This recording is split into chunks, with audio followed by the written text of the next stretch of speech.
proposta de reforma da Previdência apresentada pelo governo Bolsonaro está em fase de debates e negociações no Congresso. A PEC muda radicalmente a estrutura do sistema de previdência ao longo do tempo e mexe na vida de todos os atuais trabalhadores e na de quem ainda nem começou a trabalhar. As dúvidas são muitas. Qual a real necessidade da reforma e como ficam a vida dos brasileiros e o Caixa da Previdência? No programa de hoje, ouvimos o economista e cientista político Alexandre Ferraz, do DIEESE, Departamento Intersindical de Estatística e Estudos Socioeconômicos. Alexandre, muito obrigada pela sua presença aqui na Agenda Econômica. Muito obrigado, Antônia, pelo convite. É um prazer estar aqui na TV Senado com vocês, esclarecendo alguns pontos da reforma da Previdência. Então, vamos começar bem pelo começo, a questão do principal argumento do governo, que é o déficit da Previdência. Esse déficit parece ser uma unanimidade, todo mundo aceita, a grande maioria, não vou dizer todo mundo, mas a grande maioria dos economistas que a gente ouve aceita esse déficit como sendo um ponto dado, mas tem algumas discordâncias. Eu queria ver de vocês como é que se forma esse Caixa da Previdência e como é que é a história desse déficit, se vocês estão de acordo com os números apresentados. Bom, Antônia, preciso esclarecer a população que nós temos um sistema de previdência de repartição, onde a arrecadação dos trabalhadores na ativa e uma parte de contribuições sobre a folha de pagamento e sobre o faturamento das empresas, que financia os trabalhadores que se aposentam. Ou seja, não é um sistema em que é financiado pelos próprios trabalhadores durante o seu período ativo, que se financiam individualmente. É um sistema solidário e universal, em que a sociedade financia os seus aposentados. A gente montou um infográfico, até a partir de estudos de vocês, com os dados do governo, que mostram um pouquinho isso que você está falando. E aqui a gente fez, eu só queria que você explicasse essa questão aqui. O Caixa se forma como? Né? Então, nós temos as contribuições aqui, né, principais ligadas à assistência social, que são a contribuição do INSS, que uma parte vem do empregador, seja ele o empregador público ou o empregador privado. É isso aqui. 20% da folha. Aqui. A contribuição do COFINS e a contribuição, que é uma contribuição para fim social, e a contribuição sobre o lucro líquido, né? Que é esse rosa. Então, aí elas estão sobrepostas, então essas contribuições todas estão dando aí mais de 700 bilhões, quase 800 bilhões no final de 2018. Né? Então para a gente explicar um pouquinho melhor. A soma disso aqui, então, essa contribuição, você falou INSS, contribuição do patronato, mas aqui tem a contribuição do trabalhador. Do trabalhador também, os 8% do trabalhador. 8% do trabalhador. Perfeito. 11 ou menos no caso do setor público, etc. Né? E o valor do patrão também está aqui. E o valor do patrão também. Então, soma isso aqui, mais isso aqui, mais isso aqui, e a gente tem aqui o Caixa, é a arrecadação da Previdência. Da Previdência, né? Só para a gente esclarecer um pouquinho, a gente pegou esse gráfico aqui de 2003. Vamos nos concentrar um pouquinho nessa conta. De 2003, onde essa arrecadação total estava em quase 400 bilhões de reais, ela veio subindo. E um gasto total que era mais ou menos de 250 bilhões, né? Depois a gente vai juntar as duas. Ela veio subindo aqui. Em 2008, 2009, com a crise econômica, teve uma pequena queda, mas ela continua subindo. Aí a gente chega aqui em 2013, com a crise de 2013 econômica, ela estabiliza, mas aí aqui em 2014, com a crise econômica e política, ela começa a cair. Em 2017, ela volta a subir, a gente estava no momento de ascensão dela. Exatamente. Isso aqui é o Caixa, quanto o governo recebe. Exatamente. Né? É o bolo do governo. Se fosse um trabalhador, é quanto o trabalhador recebe de salário, né? Só para a gente fazer uma imagem.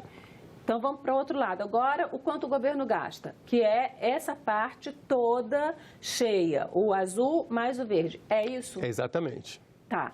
É o que representa esse gráfico, né? E aqui nós podemos observar que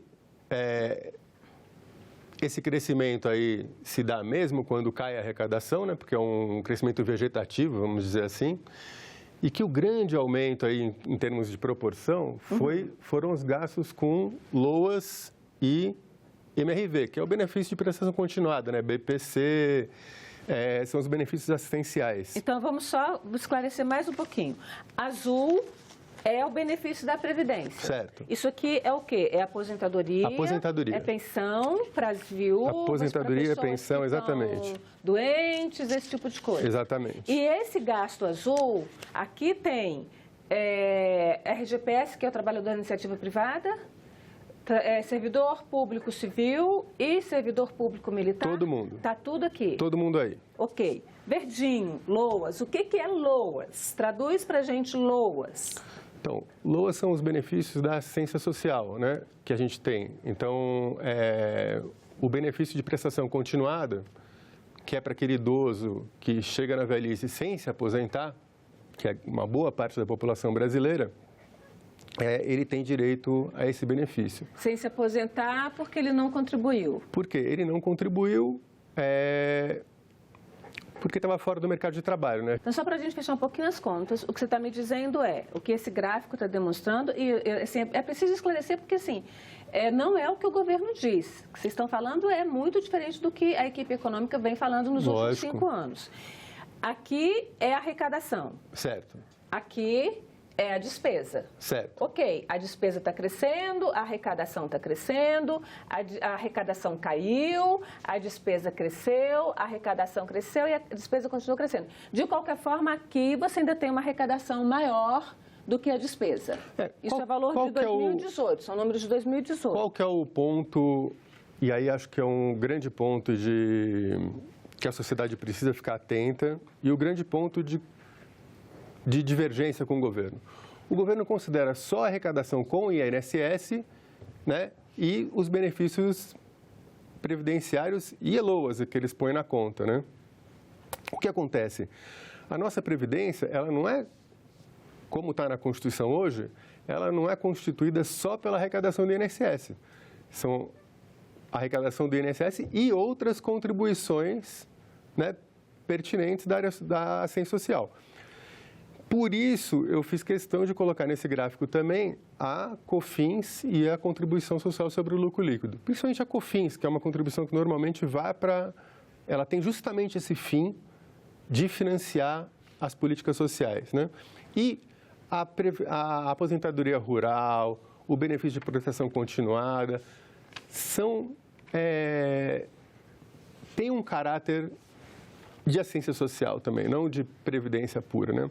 Então, isso aqui é Caixa da Previdência. E COFINS e CSLL são parte do financiamento da Previdência? Parte do financiamento da assistência social, da Previdência, que ela está dentro da assistência social.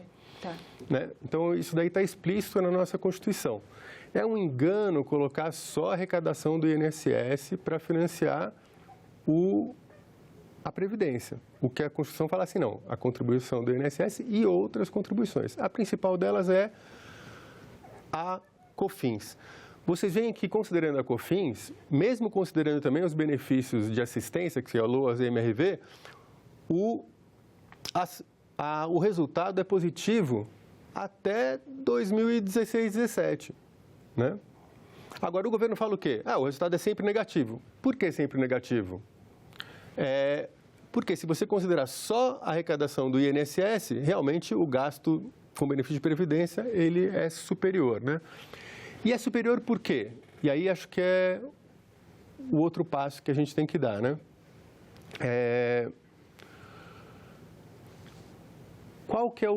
Quais são os dois grandes gargalos aí, né? Os dois grandes buracos, entre aspas, né?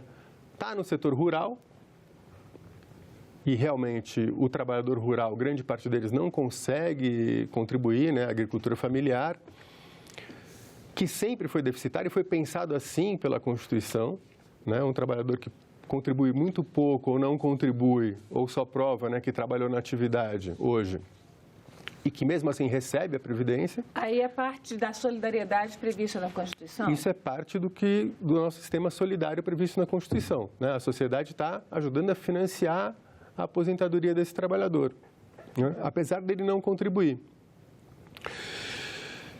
E uma outra parte está no setor público, principalmente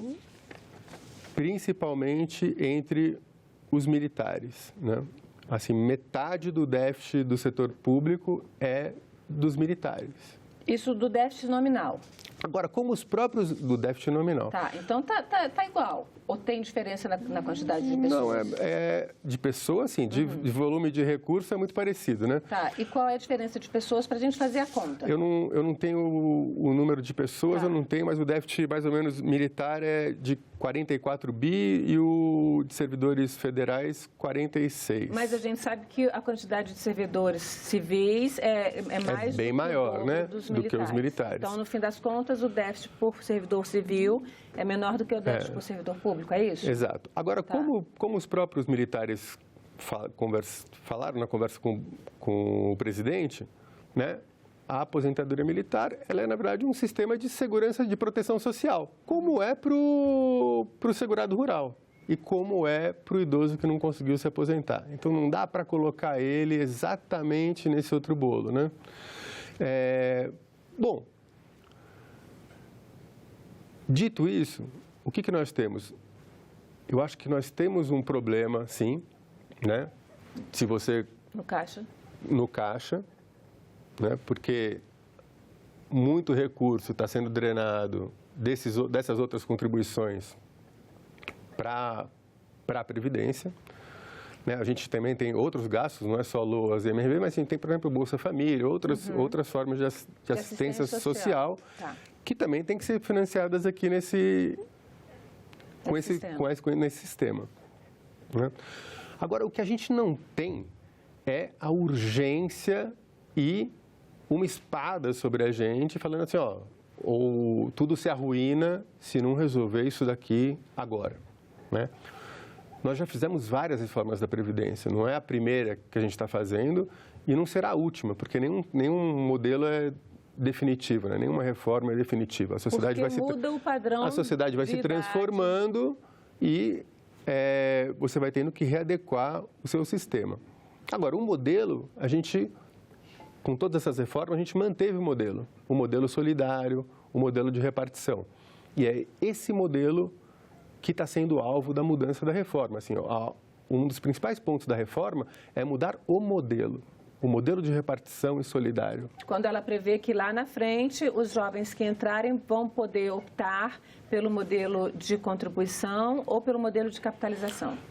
O modelo de capitalização é uma transformação completa no nosso sistema previdenciário. Ele tem um custo gigante de implementação, porque se você transferir os trabalhadores para o modelo de capitalização, você deixa de financiar o modelo de repartição, né? As pessoas, eles não vão mais contribuir para o modelo de repartição. Então, essa conta aqui vai ficar cada dia pior. Essa conta vai ficar cada vez pior. Então, na verdade, o que você vê aí é uma extinção desse modelo. Se for aprovada a reforma como está, muito provavelmente nós teremos uma extinção desse modelo. E principalmente porque no regime de capitalização não está claro se terá ou não, e aí tudo leva a crer que não, a contribuição patronal, que é o dobro da contribuição, mais que o dobro da contribuição do trabalhador. Tá. Então, ele vai ter que contribuir para a previdência dele mesmo, ele vai ter que se autofinanciar na velhice, né? E sem nenhuma contrapartida explícita do patronal. Agora, se você é patrão, né, e vai contratar um trabalhador, você vai preferir contratar ele num regime que você contribui com 20% e ele com 10%, ou você vai preferir contratar um trabalhador que ele contribui com 20, 10, na verdade, hoje é 8 e 12, 8 e 12, né? E você não contribui com nada. Mas você acha que então vai virar obrigatório? Eu acho que não é que vai virar obrigatório, mas o patrão não vai oferecer para o trabalhador a opção que ele também contribua, né? Vai oferecer só que ele não contribui. O que você acha mais razoável para a sociedade como um todo? Eu acho que nenhum país com baixa desigualdade, né, e com alto nível de bem-estar abandonou o regime geral de repartição.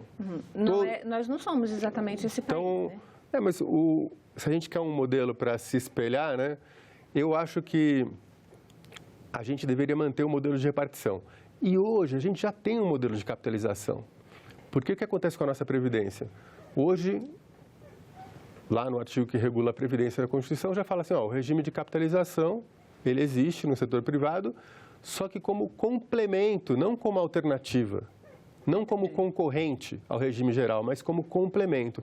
Então, um trabalhador que tem uma renda maior, que tem a possibilidade de maior de poupança, né? Vamos lembrar que o problema da poupança no Brasil não é um problema de hábito, de cultura, é um problema de renda, é baixa renda.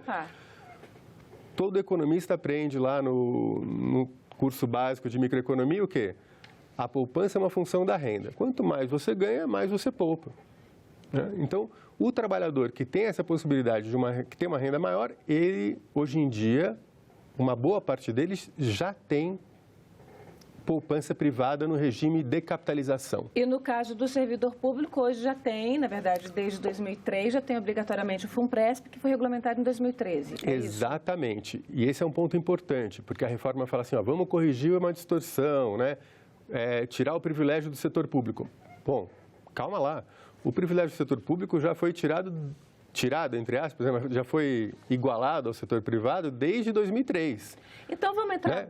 Quando o teto do setor público ficou o mesmo teto do setor privado. Isso daí se concretizou em 2013, quando veio o FUNPRESP. Então, vamos começar a entrar no que o governo está apresentando mesmo de proposta. Então, vamos começar pela questão dos servidores públicos. A gente pegou aquele material que o governo distribuiu quando apresentou a proposta e transformou em alguns infográficos para facilitar um pouquinho. Como é hoje, qual é a proposta da reforma? É claro que isso pode mudar, né? O próprio presidente Jair Bolsonaro já tem dito que isso pode mudar, que está ouvindo a base parlamentar, mas hoje a proposta é essa. Idade mínima 60 anos para homens, 55 para mulheres, tempo de contribuição mínimo 35 para homens, 30 para mulheres. E para se aposentar como servidor público, ele tem que ter pelo menos 10 anos de serviço público, ou seja, ele tem que ter trabalhado bastante tempo antes da iniciativa privada. A reforma é a idade mínima 65, 62, diminui o tempo de contribuição mínimo e mantém o tempo de serviço, né? Então, ele tem que ter trabalhado um tempo anterior também na iniciativa privada. Como é que você vê esse quadro aqui? Porque eu queria que a gente falasse um pouquinho. Isso aqui é o básico do servidor público. O que você vê de mudança nisso aqui? Bom, eu acho que o principal ponto aí da reforma, e esse é um ponto que praticamente todo mundo concorda, é a introdução de uma idade mínima, né? Isso é legal. A gente pode contestar aí a dureza da introdução da idade mínima, o formato dela. Por exemplo, alguns acham que se você introduzir o fator previdenciário, que é só para para cálculo do benefício, né?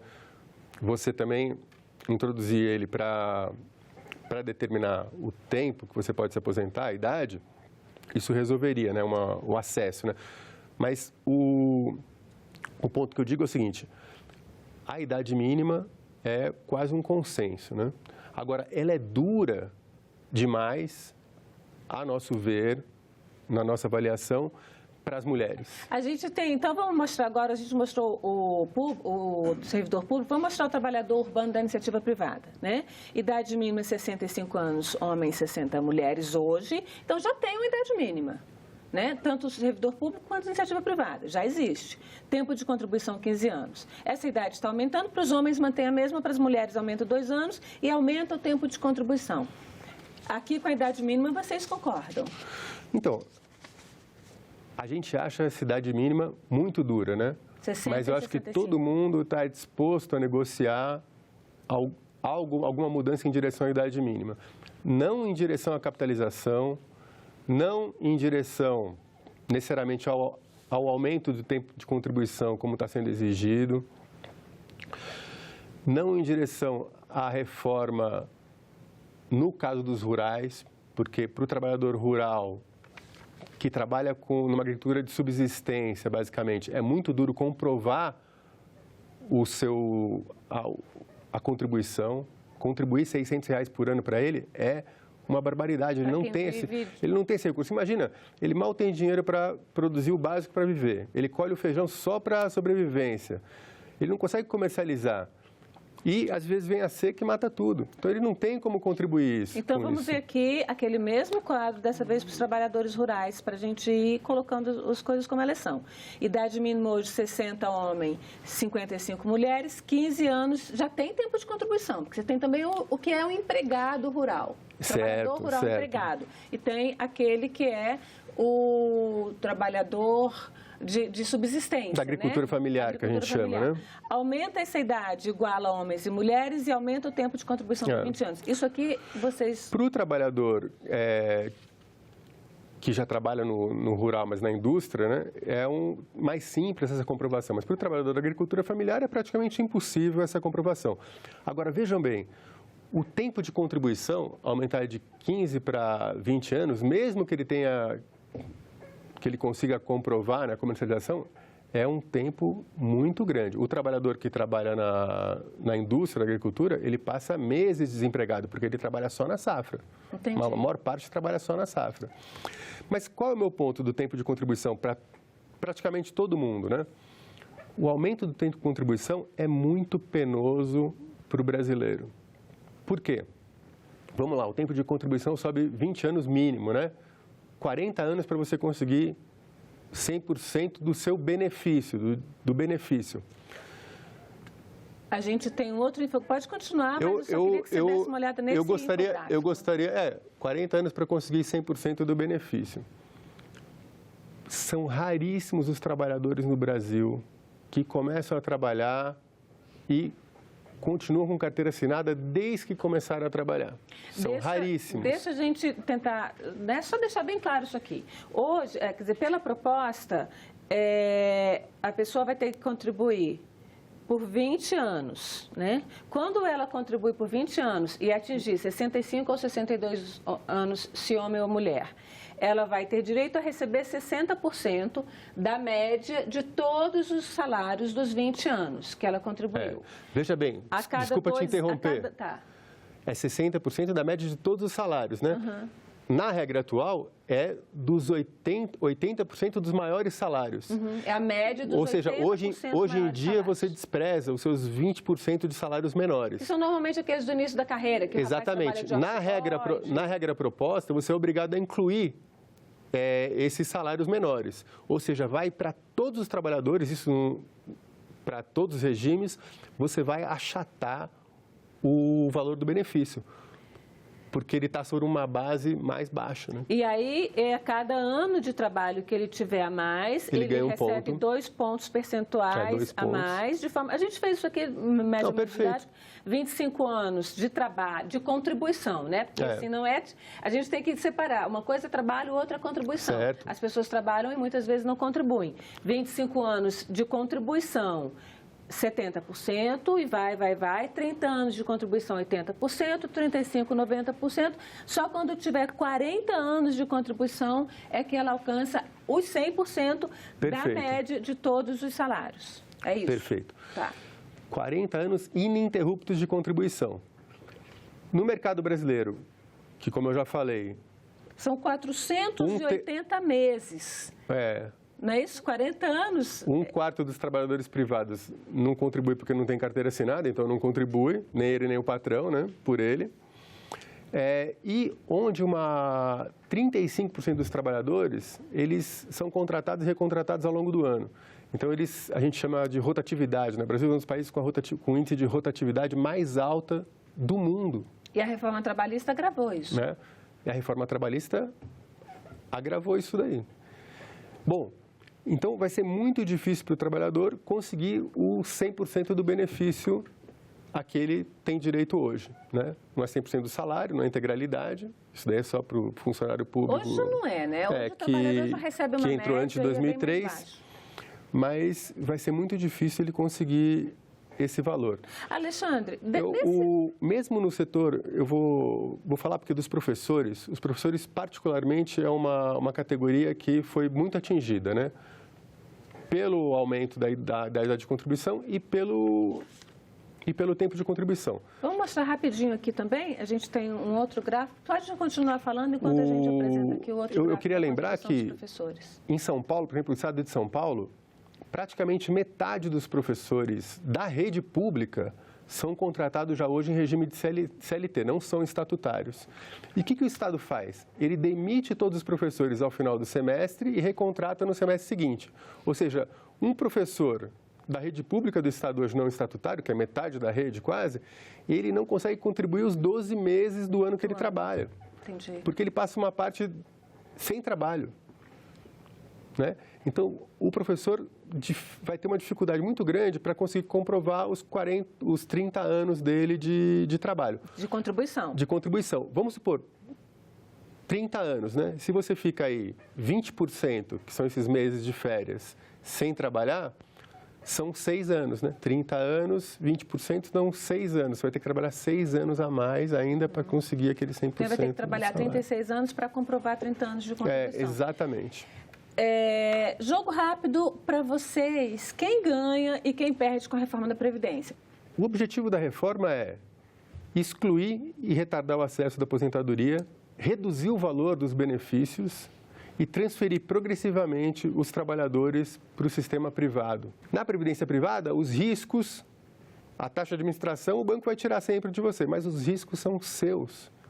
Porque se o banco falir, se tiver algum problema com o seu investimento que ele for mal, não vai ter aonde você se apoiar no futuro. Então, quem perde, você está dizendo que é trabalhador. O que eu costumo falar com isso? Hoje, a nossa Previdência é um dos modelos mais efetivos de redução da pobreza entre os velhos. O Brasil é um sucesso nisso. Tem pouquíssimos pobres entre os velhos. A gente tem idosos independentes hoje em dia. Nós vamos criar idosos dependentes no futuro, dependentes da família deles. Alexandre, desculpa, a gente tem que encerrar por causa do tempo. Eu agradeço muito a sua presença aqui no Agenda Econômica. Acho que deu para esclarecer alguns pontos para que as pessoas possam fazer o seu próprio julgamento. Obrigada pela sua presença aqui no nosso programa. Eu que agradeço, espero ter esclarecido aí um pouquinho a população, ajudado vocês a pensar sobre a reforma da Previdência. E para pensar, é preciso primeiro tirar esse sentimento de urgência e conseguir restaurar um modelo justo e equilibrado de previdência. Muito obrigada mais uma vez e agradeço também a você que nos acompanhou. Se quiser rever este programa ou indicar para alguém, acesse nossa página na internet, senado.leg.br/TV ou no youtube.com/TV Senado. Mande seus comentários e sugestões pelo telefone 0800 61 2211, de graça, ou pelo e-mail agendaeconomica@senado.leg.br. Até o próximo programa.